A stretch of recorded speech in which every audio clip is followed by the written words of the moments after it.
주일 영상 예배 오신 여러분을 환영합니다. 오늘도 살아계신 하나님 앞에 우리의 믿음과 고백을 담은 찬양과 예배로 또 기도로 힘차게 나아가시겠습니다.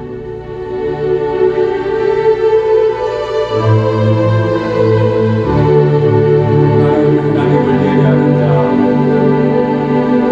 나는 하나님을 예배하는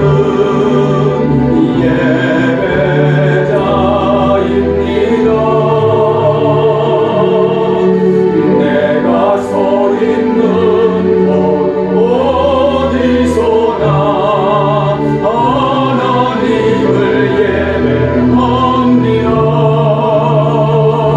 내 영혼 거룩한 은혜를 향하여 내 마음 완전한 하나님 향하여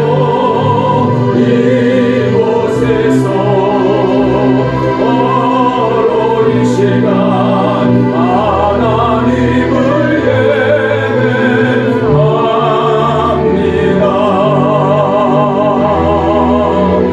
나는 하나님을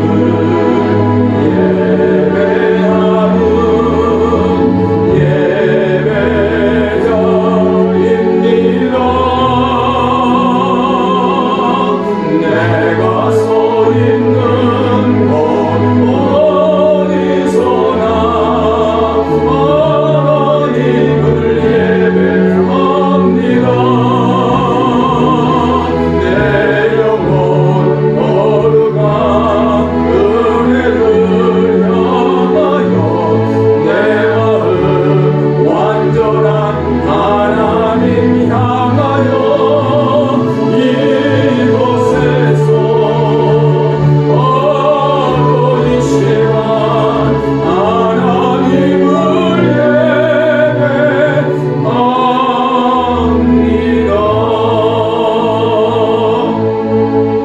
예배합니다. 우리 마음을 모아서 합심으로 기도합니다. 속히 예배 사역이 정상화되게 하옵소서. 오늘 저 예배뿐만 아니라 주일학교도 영상예배, 또 EM에도 영상예배 같이 송출되고 있습니다. 동일한 은혜로 함께 하옵소서. 새로운 성전 잘 준비되고 있습니다. 모든 수고하는 분들 한 분 한 분 함께 하시고 물질에 부족함이 없게 하시고 또 안전하게 은혜 가운데 잘 준비되게 하옵소서. 코로나 바이러스 예수 이름으로 물러가게 하옵소서. 우리 합심으로 기도합니다. 나같이 기도합니다. 할렐루야. 하나님 아버지 감사합니다. 오늘도 하나님 우리 퀸즈 성결교회 영상으로 예배하는 저희뿐만 아니라 주일학교와 또 EM 함께 영상으로 예배하고 송출되고 있습니다. 동일한 하나님의 은혜와 역사와 영광이 그 모든 예배 가운데 충만하게 하옵소서. 하나님 아버지 우리 교회 새로운 성전을 준비하고 있습니다. 하나님 이제 거의 완성의 단계에 이르렀습니다. 끝까지 도와주옵소서. 하나님 모든 면에서 수고하시는 분들 물질적으로도 안전하게 하나님의 영광 가운데 잘 준비되게 주시기를 원합니다. 하나님 아버지 계속되는 코로나 바이러스 예수 이름으로 명하노니 물러가시고 하나님이 다스리시고 승리하시고 회복시켜 주시는 은혜가 우리 가운데 충만하게 해 주시옵소서. 도와주실 줄로 믿사옵고 우리 주 예수 그리스도의 이름으로 간절히 기도하옵나이다. 384장 나의 갈 길 다가도록 예수 인도하시니 내 주 안에 있는 영을 꽃이은 시나리오 믿음으로 사는 자를 하늘 위로 받겠네. 무슨 일을 만나든지 마사 형통하리라. 무슨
신경으로 우리의 신앙을 함께 고백합니다. 전능하사 천지를 만드신 하나님 아버지를 내가 믿사오며 그 외아들 우리 주 예수 그리스도를 믿사오니 이는 성령으로 잉태하사 동정녀 마리아에게 나시고 본디오 빌라도에게 고난을 받으사 십자가에 못 박혀 죽으시고 장사한 지 사흘 만에 죽은 자 가운데서 다시 살아나시며 하늘에 오르사 전능하신 하나님 우편에 앉아 계시다가 저리로서 산 자와 죽은 자를 심판하러 오시리라. 성령을 믿사오며 거룩한 공예와 성도가 서로 교통하는 것과 죄를 사해 주시는 것과 몸이 다시 사는 것과 영원히 사는 것을 믿사옵나이다. 아멘. 함께 봉헌하는 시간을 갖겠습니다. 하나님께 드리는 예물 우리 몸과 마음과 뜻과 정성을 다하여 함께 드리도록 하겠습니다.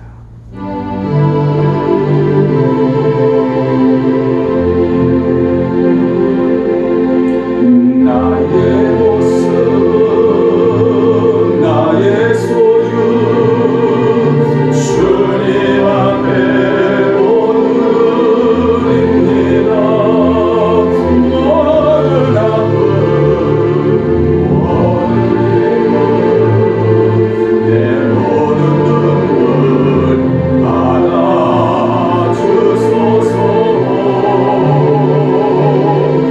나의 생명을 누리니 주 영광 위하여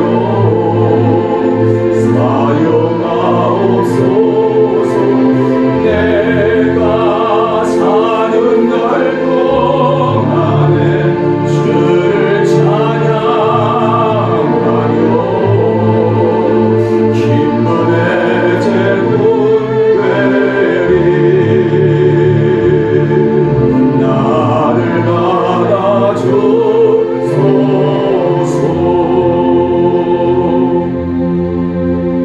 드린 예물을 위해서 기도하겠습니다. 하나님 참으로 고맙습니다. 오늘 이렇게 하나님 앞에 우리의 몸을, 우리의 마음을, 우리의 정성을 드릴 수 있음이 감사이며 은혜이며 복인 줄로 믿습니다. 하나님은 이 세상의 창조주이십니다. 무엇 하나 부족할 것이 없고 피조물이 드리지 않아도 당신은 당신의 뜻대로 섭리대로 이 세상을 통치하시는 분입니다. 그러나 피조물이 하나님 앞에 몸과 마음 그리고 예물을 드리는 것은 우리는 하나님의 지도를 받고 통치를 받고 하나님의 주권이 하나님께 있음을 고백하는 것이기 때문에 우리의 몸, 마음뿐만 아니라 귀한 정성을 드리는 것입니다.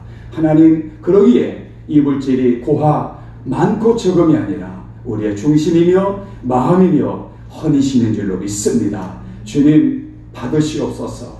하나님, 내 물질이 있는 곳에 내 마음도 있다 하셨는데 오늘 드리는 예물을 기뻐 받으시고 특별히 오늘 나와서 예물을 드리는 자뿐만 아니라 영상으로 또 온라인으로 먼 곳에서 하나님 많은 방법으로 후원을 하고 있습니다. 예물을 드리고 있습니다. 특별히 성전을 위해서 하나님 멀고 가까운 곳에 있는 성도들이 한 마음으로 보내는 모든 예물마다 하나님 기뻐 받으시고 하나님의 나라, 하나님의 성전이 아름답게 세워져 가는 일에 복되고 아름답게 기적으로 사용되게 해 주옵소서. 행여나 물질로 인해서 저들의 마음, 저들의 삶에 시험이 없게 하시고 오히려 자원하는 마음, 자원하는 심령, 기쁨과 감사로 하나님께 우리의 삶을 드리고 물질을 드리고 우리의 정성을 드리게 해 주옵소서. 성도들의 가정 힘들고 어려울 때마다 하나님이 날마다 공급해 주심을 믿고 또 감사하며 살게 하옵소서. 오늘 드리는 이 물질을 축복하옵고 우리 주 예수 그리스도 이름으로 간절히 기도합니다.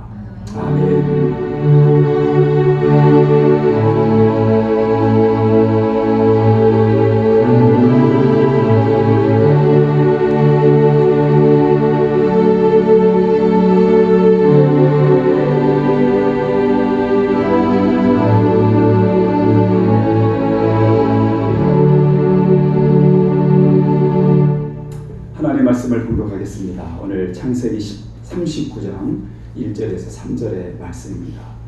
오늘 성경 말씀은 창세기 39장 1절에서 3절 되겠습니다. 함께 함께 봉독하도록 하겠습니다. 영상으로 보시는 분들도 함께 스크린에 보시고 함께 크게 읽어주시기 바랍니다. 함께 있습니다. 요셉이 이끌려 애굽에 내려가매 바로의 신하 신유대장 애굽 사람 보디발이 그를 그리로 데려간 이스마엘 사람의 손에서 요셉을 살리라.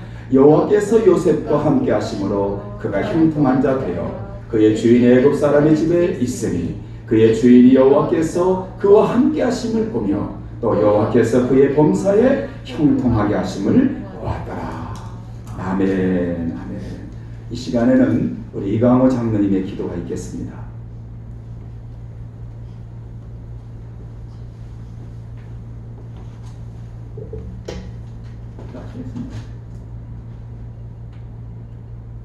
하나님 아버지, 퀸즈재단을 사랑해 주심을 감사합니다. 주님께서 계획하신 좋은 성전을 주시고 건물 수리하는 것도 부족함이 없이 아름답게 수리할 수 있게 하심을 감사합니다. 모든 것을 볼 때 에베네셀의 하나님께서 준비하시고 계획하심을 보게 됩니다. 주 하나님 함께 하심을 감사합니다. 새 성전에서 죽어가는 영혼들을 살리는 일과 세계 선교를 위해 더욱 힘쓰는 퀸즈재 되기를 원합니다. 주의 재단을 써 주옵시고 기도와 성령으로 더욱 무장하는 제자들이 되게 하옵소서. 오늘 드리는 이 영상 예배가 주님께서 감사와 영광을 드리는 예배가 되기를 원합니다. 말씀을 전하는 목사님께 함께 하사 성령 충만한 말씀이 되게 하시고 주님이 하시는 말씀을 깨닫는 시간이 되게 하옵소서. 이행과 주일학교에서 드린 영상 예배도 주님께서 함께 하옵시고 이 영상 예배로 인하여 주님의 은혜를 갈구하는 간절한 마음이 더욱 불붙게 하옵소서. 코로나 바이러스로 인하여 어려움을 당하는 성도가 있으면 주님께서 위로해 주시고 그들에게 함께하여 주옵소서. 이 나라 미국을 위해 기도합니다. 이 나라가 천국의 신앙으로 세워진 나라입니다.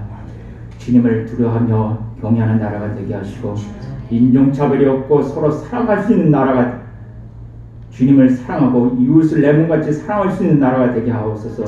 세계 기독교 신앙을 주도할 수 있는 나라가 되게 하소서. 주여 이 재단을 사랑하여 주심을 감사합니다.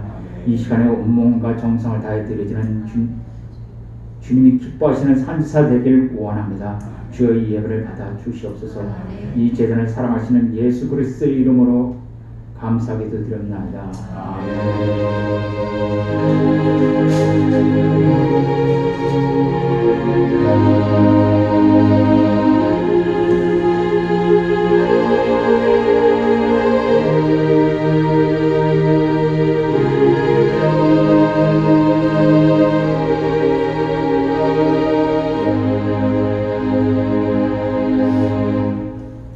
광고 말씀드리겠습니다. 우리가 예고해 드린 대로 새로운 성전을 잘 준비하고 있습니다. 우리가 이전할 때까지 영상 예배는 이곳에서 계속 되겠습니다. EM 예배 또 주일학교 예배가 동시에 촬영되고 또 같이 송출되고 있습니다. 참고적으로 우리 주일 예배는 주일 일부 예배 겸 본당에서 드리지만 주일날 하지만 영상 EM과 주일학교는 금요일 오후 4시에 우리 EM 목사님 또 주일학교 선생님들 촬영되고 있습니다. 위에서 기대해 주시기 바랍니다. 성전공사 우리 안수집사님 말씀으로는 85% 이렇게 거의 공사가 마무리 단계에 있습니다. 계속해서 시공 관리 수고하시는 분들이 지치지 않도록 여러분 기도해 주시고, 두 번째로는 참 생각 외로 물질도 많이 준비되고 있습니다. 또 쓰여지고 있습니다. 하나님의 영광대로 이런 물질이 부족함 없이 잘 쓰여지도록 정말 많은 분들이 기도해 주시고 또 후원해 주시고 또 멀리 있는 분들도 같이 동참하시는 거 보면 참 하나님께서 사랑하시는 성전이구나, 그런 걸 느낍니다. 이제 위에서 기도하시고 또 안전하게 진행되도록 기도해 주시기 바랍니다. 제 마음적으로는 이 여기서 예배도 또 건물에 대한 우리가 비움도 필요하고 해서 8월 첫 주나 또는 둘째 주쯤에는 우리가 새로운 곳에서 예배했으면 좋겠다, 그런 목표로 지금 진행하고 있습니다. 여러분 많이 기도해 주시기 바랍니다. 우리 교회 성도님들 흩어져 있어서 근황인데 우리 김성신 목사님 오늘 또 오후에 한국으로 또 귀국하시게 됩니다. 그래서 자녀들이 한국에 다 사시고 따님 집에 거하셨는데 잘 다녀오시라고 했습니다. 제가 기도드리며 또 우리 박임성 권사님, 또 우리 선 목사님 아버님, 김명란 장로님, 또 그 외 모든 분들 잘 회복할 수 있도록 계속 기도해 주시기를 바랍니다. 오늘은 지난주에 지치고 피곤할 때 부르는 노래였는데 오늘은 억울할 때 부르는 노래, 이런 설교 주제로 은혜를 나누도록 하겠습니다. 여러분, 지난주에 정말 피곤하고 지쳤을 때 이것이 외적인 환경에서 오는가 제가 반문했었죠. 피곤하고 지치다. 일반적으로 운동을 많이 해서 올 수 있지만 사실은 피곤하고 지치는 것은 외적인 데 오는 것이 아니라 내적인 데서 올 수 있다 그랬습니다. 면역력이 약해졌을 때, 내가 싸워 이길 수 있는 내 몸이 약해졌을 때 피곤이 몰려온다 했습니다. 말씀과 기도가 얼마나 중요한지 했죠. 또 관계에서 문제 있을 때 피곤하게 되는 거죠. 지치는 거죠. 이 관계가 중요한데 가장 중요한 것이 하나님과의 관계다. 그런 말씀을 했죠. 또 더 나아가서 은혜가 사라지면 이 피곤해지고 지칩니다. 우리가 하나님의 은혜 가운데 날마다 거해야 되는 거죠. 또 마지막으로 어떤 얘기 했습니까? 바로 이런 얘기 했었죠. 죄악이 내 몸과 마음을 해결되지 않는 죄가 있을 때 우리가 피곤하고 지치다 했습니다. 그런데 희망의 메시지가 이거죠. 하나님께서는 피곤할 때 오히려 우리에게 새 힘을 주신다고 했습니다. 피곤할 때 하나님의 역사가 이루어지는 시간이에요. 그러니까 피곤을 두려워할 거 없습니다. 그래서 그런 면에서 지난 시간에 은혜를 나눴는데 오늘은 억울할 때 우리가 어떻게 되겠는가. 이 사진 한 장 우리 보게 되는데요. 이분이 글렌 포드입니다. 이분이 34세에 형무소에 들어갔다가 64세에 나오고 65세에 죽었어요. 이분이 실제 인물입니다. 미국의 그 방송에도 CNN도 나오고 나왔던 인물이 2-3년 전에 2015년도인가요? 계속 이 인물이 소개됐었어요. 이분이 1983년에 11월 루지애나에서 발생한 실제 사건인데 보석상이 강도가 들었습니다. 그래서 이제 강도를 경찰들이 잡는 과정에서 4명이 수사선상에 올랐어요. 그 중에 하나가 글린포드입니다. 근데 사실은 글린포드가 범인이 아니었죠. 그런데 어쨌든 간에 이 수사하다가 결국은 이제 누명을 쓰고 이 글린포드가 이 감옥에 갈 지경에 이르렀죠. 그때 국선 변호사들도 이 사건을 맡지 않는다. 국선 변호사니까 의무적으로 맡아야 되는데도 아주 초입이고 경험도 없는 국선 변호사가 선임됩니다. 나중에 이분이 이제 사과하지만 아무것도 모르고 그냥 국선 변호사가, 초임 변호사가 맡게 되고 결국 글린포드는 감옥으로 가게 됩니다. 정말 0.8평 아주 사형수가 머무는 아주 극한의 좁은 방에서 몇 년 동안을 임해하면은 30년 동안을 그 안에 거하게 됩니다. 자기는 죄가 없는데 30년 동안을 이 감방에서 있었다. 상상이 안 되죠. 그런데 우연하게 진범이 잡히게 됩니다. 그리고 풀려나게 됩니다. 그의 나이 64세. 34살에 이 감옥에 들어가서 64살에 풀려나게 되는데, 그래서 이제 그때 초임 국선 변호사였던 이 변호사가 같은 1-2살밖에 차이 안 납니다. 가서 말합니다. 정말 유감스럽게 생각한다. 사죄했습니다. 그때의 이 글린포드는 이제 이 감옥에서 나오자마자 중병에 들었어요. 폐암에 걸려서 1년 만에 죽고 맙니다. 근데 죽기 전에 이 국선 변호사가 와서 정말 유감스럽게 생각한다고 사죄했습니다. 그때 글린포드는 이런 말을 해요. 미안하지만 사과를 받을 수 없습니다.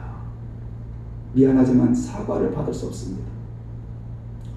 이 사람이 얼마나 억울했을까?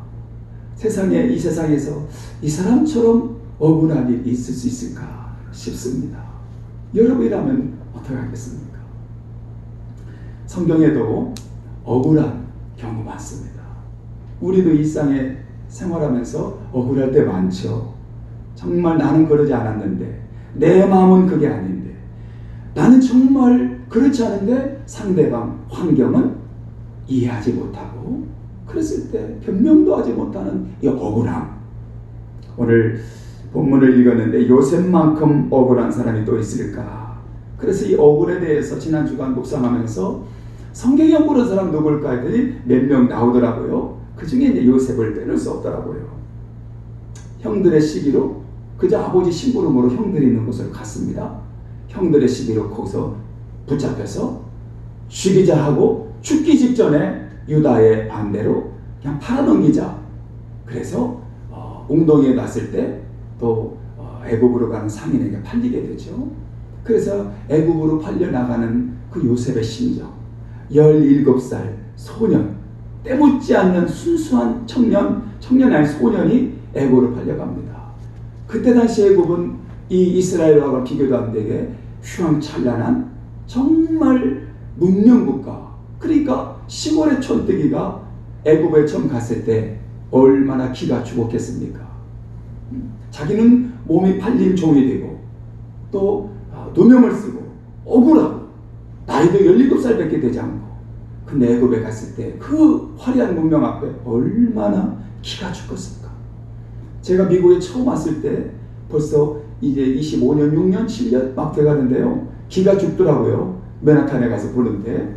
예. 근데 요즘 많이 바뀌니까 세계 다른 것도 좋은 데 많지 않습니까? 요셉이 그랬습니다.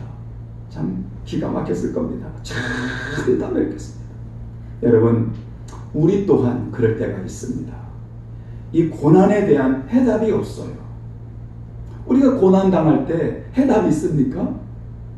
근데 더 힘든 것은 이 고난이 찾아올 때 하나님이 같이 침묵하시는 거예요. 그게 무서운 거죠. 아니 하나님이 해명이라도 해주시면 뭐라고요? 야, 너 지금 고난 당하지?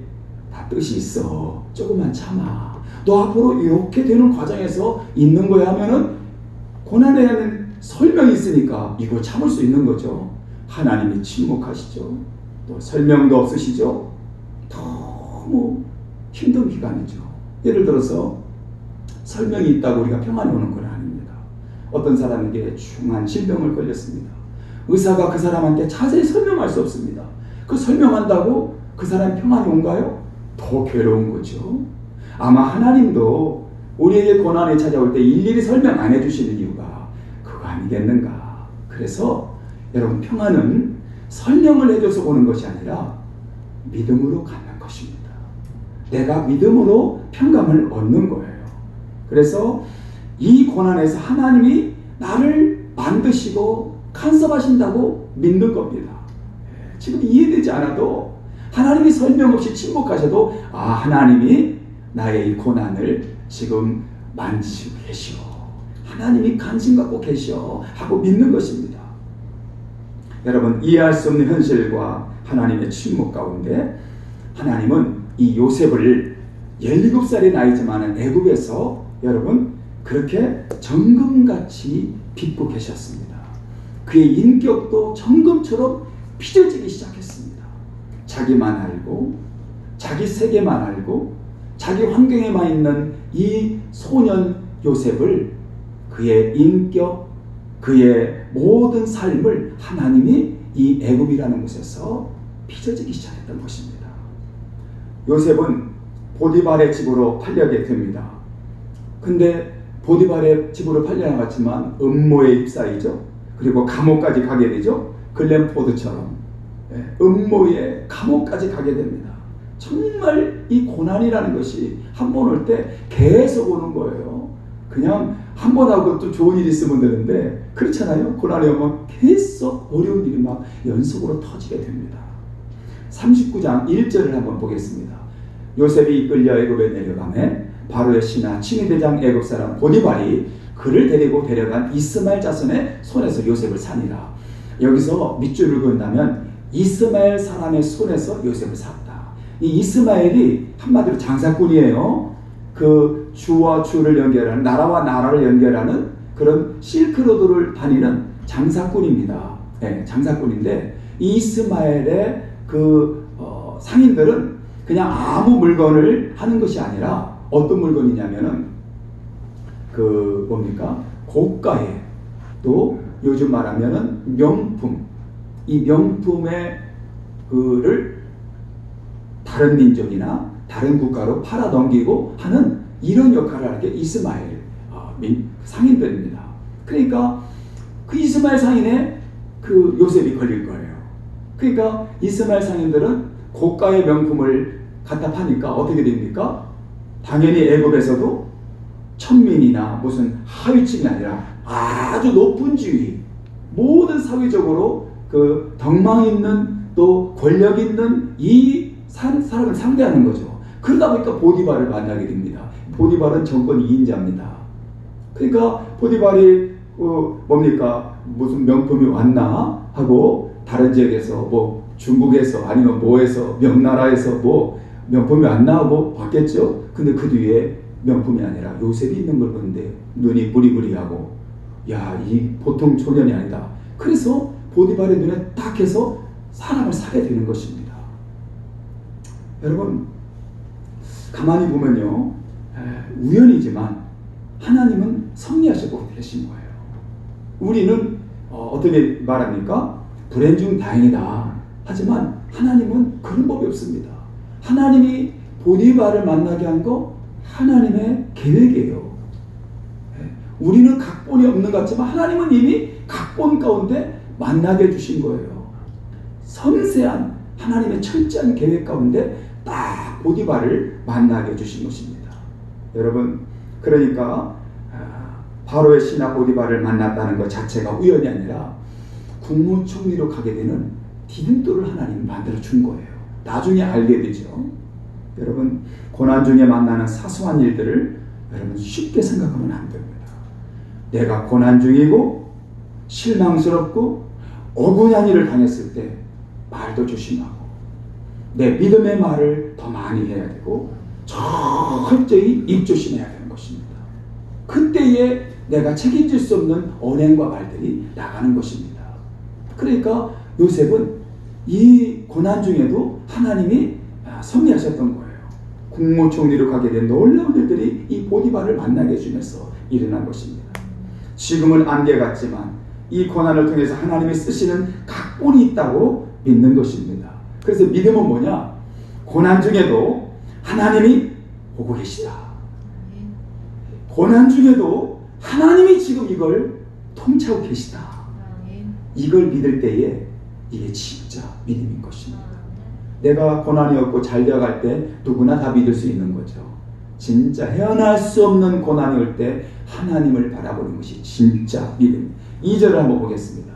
여호와께서 요셉과 함께 하심으로 그가 형통한 자 되어 그의 주인 애굽의 사람의 집에 있으니, 제가 여호와께서 요셉과 함께 하심으로 언더라인 줄을 그었어요. 이 구절에서 형통이 되겠지만 사실은 하나님이 함께 하심으로.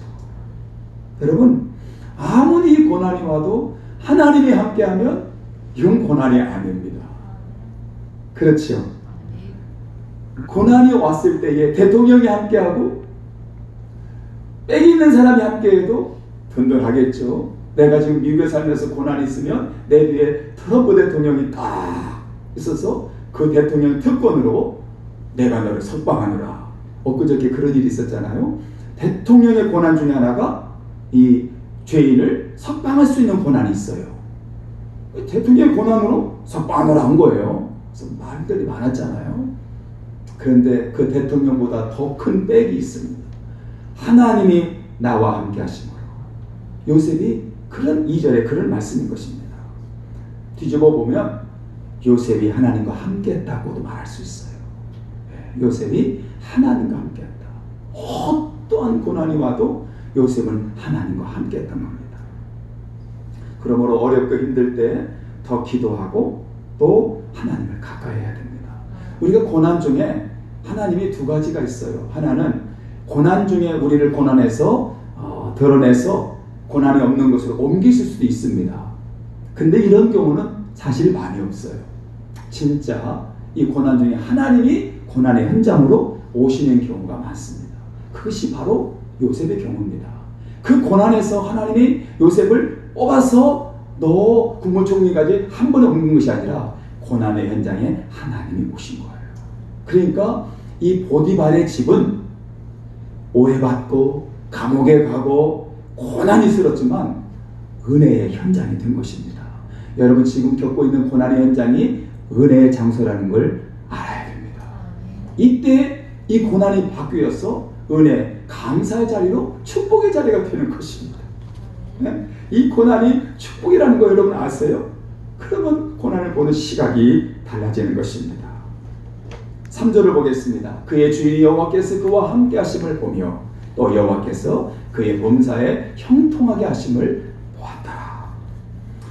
이 밑에 언더라인에는 사실은 그 주인이 여호와께서 그와 함께 하심을 보며 하나님이 그와 함께 하심을 보며 여러분 이건 보통의 단어가 아닙니다. 이건 어마어마한 단어입니다. 그렇죠? 여러분 제가 여기 강단에 서 있습니다. 사람의 모습으로 조승수 목사입니다. 그러나 제 뒤에 하나님이 계시오. 눈에 보이지 않지만 목사님 뒤에는 하나님이 있어. 그걸 믿음으로 바라본다는 거 어려운 일이죠. 귀한 일이죠. 여러분이 그렇게 보든 안 보든 간에 제 자신에게 책임이 있는 거죠. 누가 나를 볼 때도 목사님 뒤에는 하나님이 계시구나. 이것을 내가 느끼게 하고 보여주고 그런 삶을 사는 것입니다. 말씀과 기도가 삶에 대해서 그렇게 보여준다는 건 어려운 일입니다.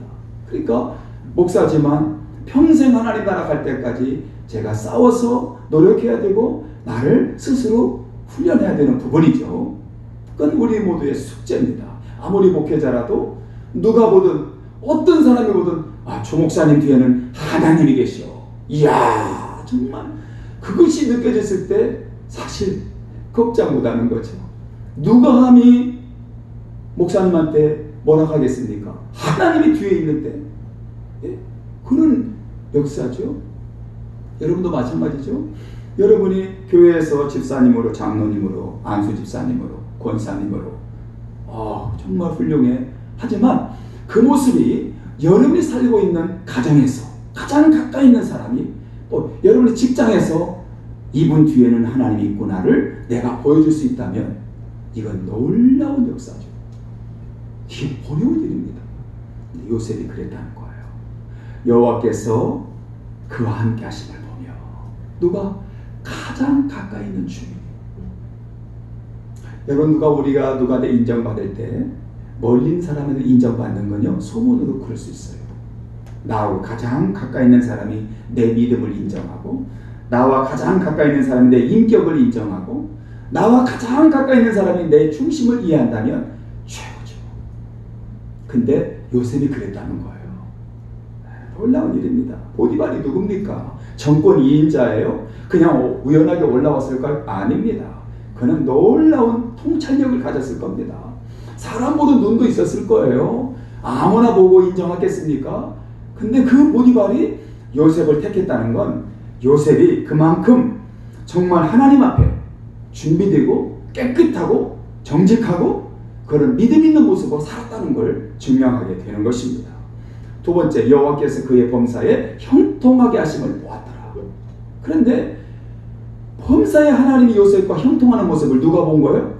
주인이 본 거예요. 보디발이 본 것입니다. 꼼짝 못하는 거죠. 아무리 정권 2인자도 이 요셉 앞에서는 그냥 사시나무 떨듯이 아마 그랬을 겁니다. 그래서 그를 높이기 시작합니다. 그를 가정 총무로 삼고 결국 그가 국무총리로 가는 길에서 그를 계속 후원할 수밖에 없는, 넓게 봐서는 하나님의 섭리지만 그런 인물로 하나님이 준비시켜 줄 것입니다. 45장 5절에 보니까 한번 말씀 보겠습니다. 당신들이 나를 이곳에 팔았다고 해서 근심하지 마소서, 한탄하지 마소서. 하나님이 생명을 구원하시려고 나를 당신들보다 먼저 보내셨습니다. 이 고난이 올 때에 정말 중요한 거 하나가 있습니다. 고난이 왔을 때에 내가 이 시간만 지나봐. 너 두고 보자.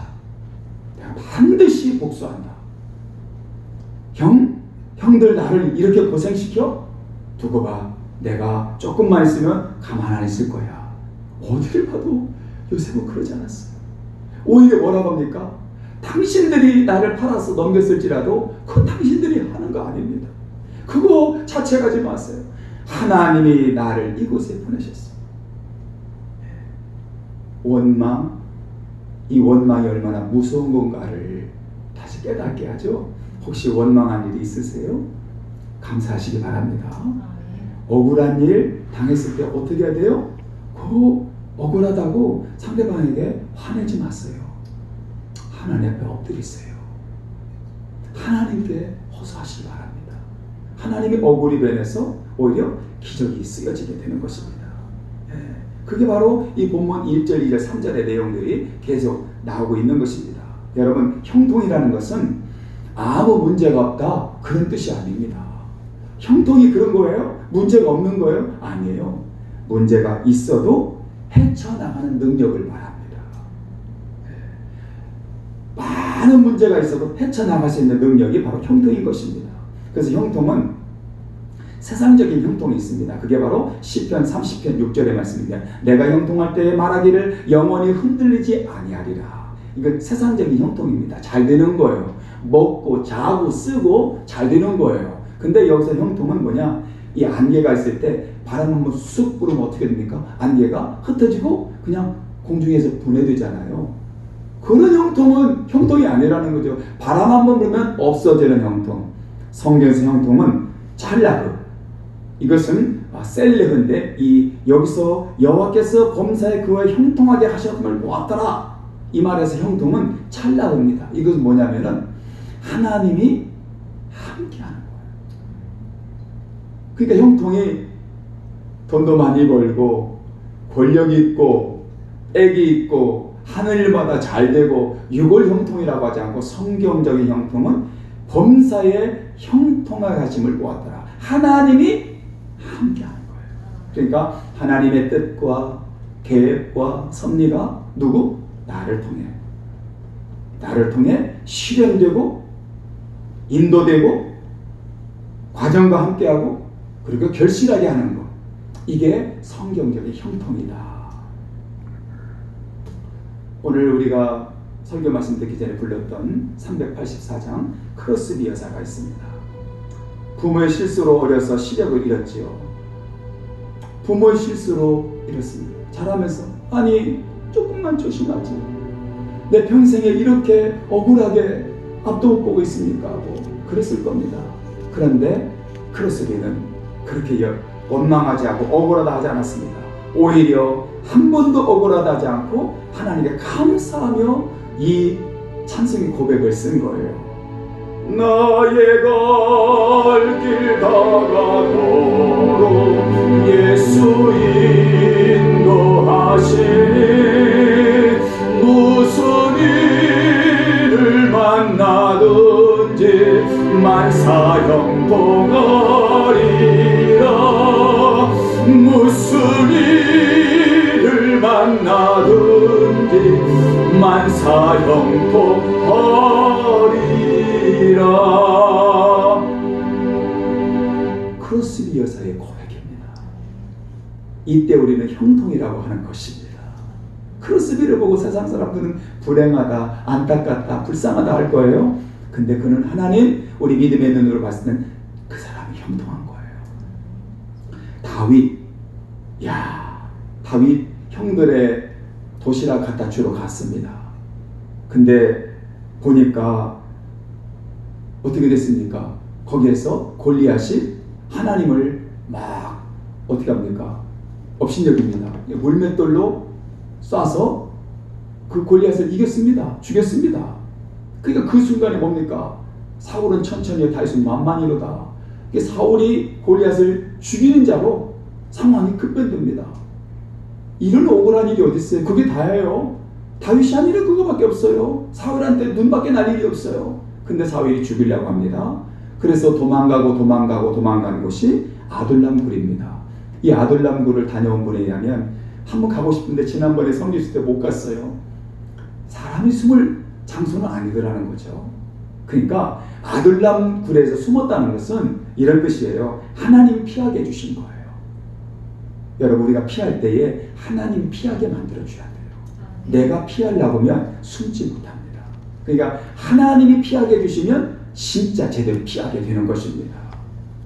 그때에 하나님이 숨겨주시면 절대 찾을 수 없는 거죠. 다윗은 기도했어요. 하나님, 이곳은 숨을 곳이 못 됩니다. 하나님 숨겨주세요. 하나님의 은혜를 그 아둘람에서 갈망했습니다. 그러니까 진짜 겸손한 사람이죠. 그 고난, 그 아둘람의 고통에서 그가 말한 것은 하나님, 나를 숨겨주세요. 이게 진짜 믿음이고 이게 겸손인 것입니다. 시편 57편 7절 8절을 한번 보겠습니다. 하나님이여, 내 마음이 확정되었고 내 마음이 확정되었사오니 내가 노래하고 찬송하리이다. 내 영광아 깰지어다. 피파야 수고마 깰지어다. 내가 새벽을 깨우리다. 여기에 어떤 하나가 나오냐면요, 내 영혼이 억울하도다. 57편 읽진 않았지만 보면요, 내 영혼이 억울하도다. 그리고 중간에 셀라가 나옵니다. 이것은, 셀라는 뭡니까? 목소리 높이다, 찬양하다, 이런 뜻인데, 고난하고 억울하고 너무나 힘들었을 때 다윗이 한 것이 뭡니까? 하나님, 내 마음이 확정됐습니다. 더 이상 억울하지 않습니다. 내가 하나님을 찬송하겠습니다. 아니, 억울한데 다윗이 하나님을 찬송한다는 거예요. 오히려 하나님 찬송하겠습니다. 그리고 노래하겠습니다. 셀라, 그 말이 계속 2번, 3번 나옵니다. 하나님을 오히려 찬양하고 찬송하겠습니다. 어떻게? 새벽을 깨운다는 것은요, 밤새도록 기도했다는 것입니다. 억울하고 고난이 올 때 요셉도 그랬거니와 다윗은 그 고난의 현장에서 새벽을 깨우고 내 마음이 확정됐습니다. 누가 뭐라 해도 내 마음은 하나님 앗아갈 수 없습니다. 내가 새벽을 깨우는 결단의 마음으로 나아가겠습니다. 그렇게 결단했던 것입니다. 사랑하는 성도 여러분, 지금 억울해하고 있습니까? 인간관계에서 조롱받고 또 억울한 심정에 있는 사람이 있습니다. 누구도 나를 알아주지 않습니다. 비난받고 있습니다. 내 진심은 알아주지 않고 오해를 계속 받을 때, 여러분, 이 억울할 수밖에 없는 환경에서 요셉, 다윗, 그리고 성경의 인물들은 하나님을 바라봤습니다. 원망하지 않고 하나님을 찬양했습니다. 아니, 그들은 내 영혼이 확정되었습니다. 믿음의 눈을 열어 주를 바라봅니다. 이제 낙심하고 절망하지 않겠습니다. 하나님만을 바라보겠습니다 하고, 아니, 더 나아가 내가 새벽을 깨우겠습니다 하고 오히려 찬양하고 하나님께 나아갔습니다. 여러분도 그렇게 되기를 바랍니다. 억울할 때 어떻게 해야 되겠습니까? 낙심하지 마세요. 하나님을 바라보고 오히려 찬양하고 나아가겠습니다. 그런 의미에서 오늘 시편 57편을 주제로 어떤 노래인데요, 같이 불러보겠어요.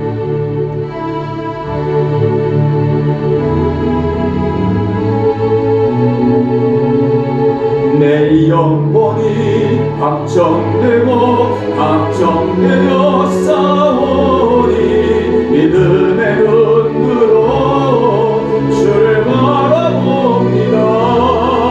내 영혼이